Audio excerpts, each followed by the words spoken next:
You ask Tiger to solve. This deals with linear equations with one unknown.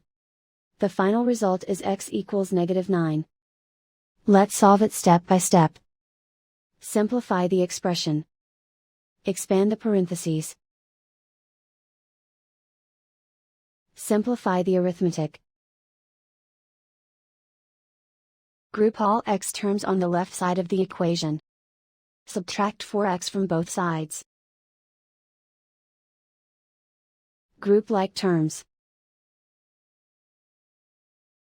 Simplify the arithmetic.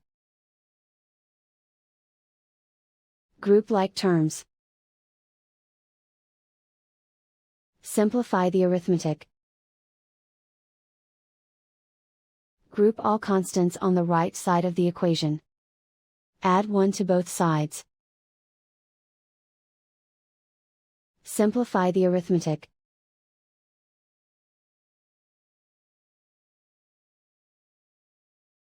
Convert the x into a positive number. Multiply both sides by -1. Remove the ones. Simplify the arithmetic. And so the final result is x equals -9.